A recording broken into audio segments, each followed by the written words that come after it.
Welcome back, Commanders. Today we have an epic 2 vs 1 battle report for Halo fleet battles, with UNSC and Sangheili forces teaming up, fielding the mighty CAS assault ship Shadow of Intent, and taking on a zealous loyalist Covenant fleet.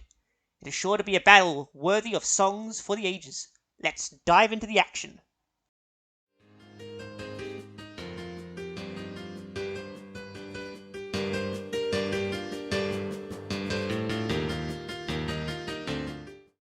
For the Alliance team, each player commanded 750 points, but faced a slight disadvantage from the get-go, as we had to allocate 50 points each to recruit our leaders.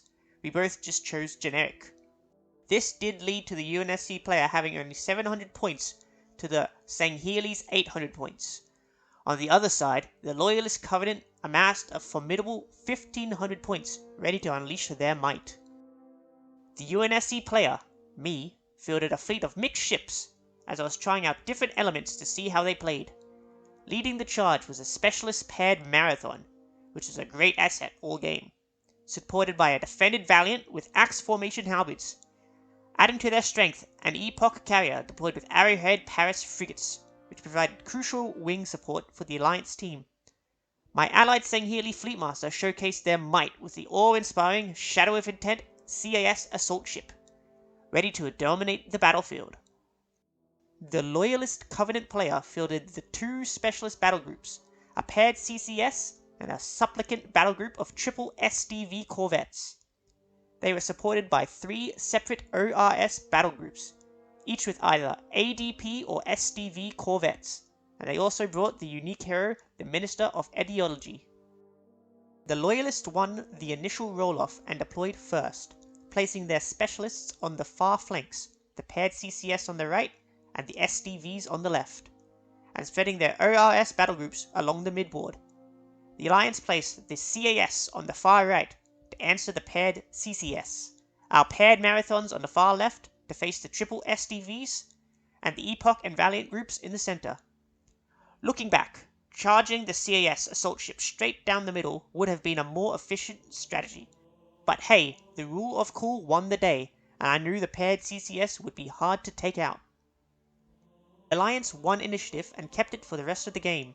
They aggressively pushed their bombers forward, aiming for the smaller Loyalist corvettes. The CAS moved up to get its guns in range, while the UNSC ships hung back, waiting for the bombers to soften up targets.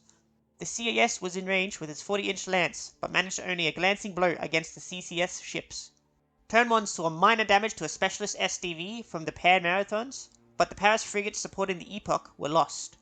Not much else was in range, and turn 1 ended. Turn 2 saw the skies light up with epic dogfights as both sides scrambled for air superiority.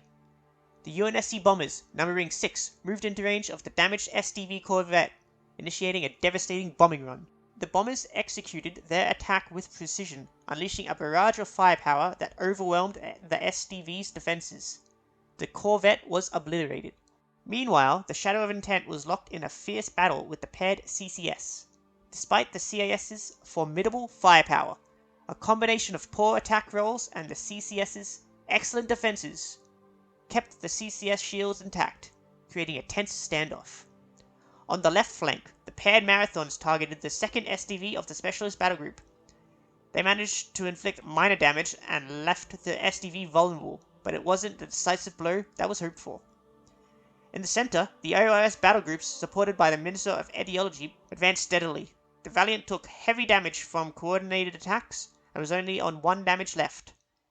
The Loyalists made good use of the Prophet's abilities, securing some favorable damage and defense rolls. Turn 2 ended with some fairly decent trades, but the Loyalists were starting to encroach on the Alliance territory, eating into the victory points. Now let's break down the action from turn 3. Turn 3 saw the Alliance forces struggling to hold their ground in the scrapyard battle. Despite their efforts, the aggressive tactics of the Loyalists were starting to dominate the board, costing the Alliance valuable points. The round began with both sides replenishing their wings through carrier actions.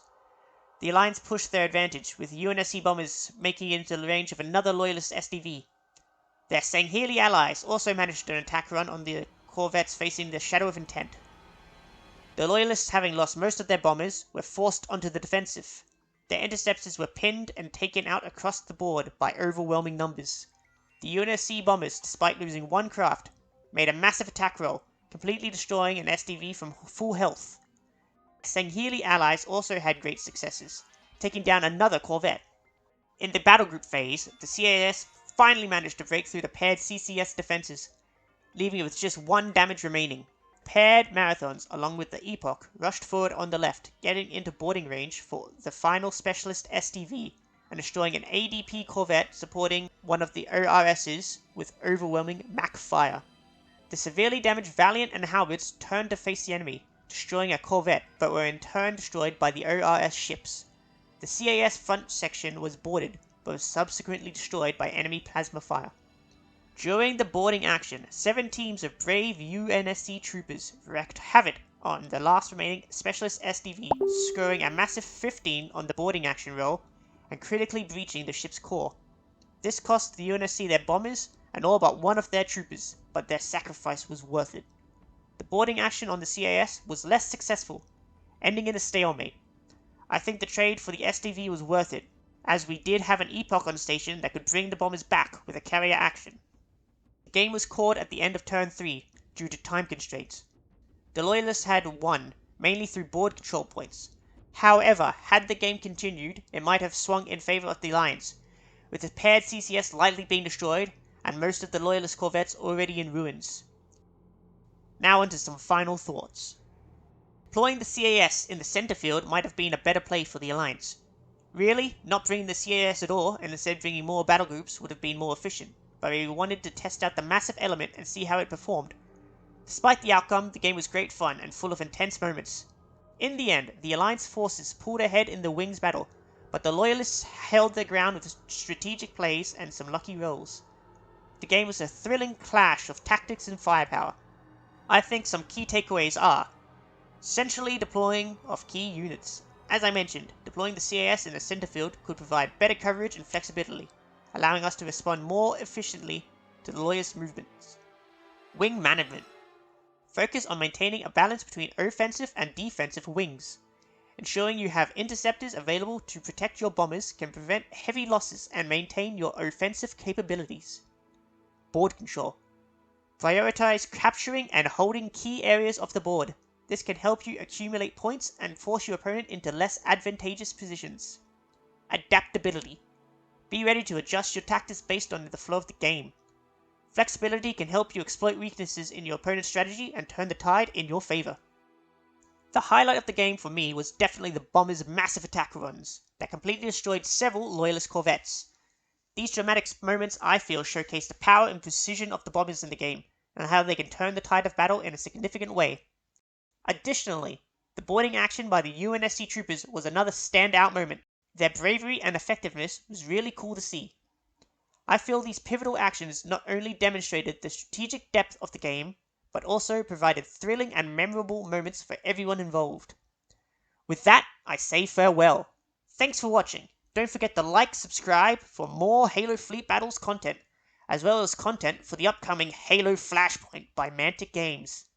Until next time, keep your fleets ready and your strategies sharp.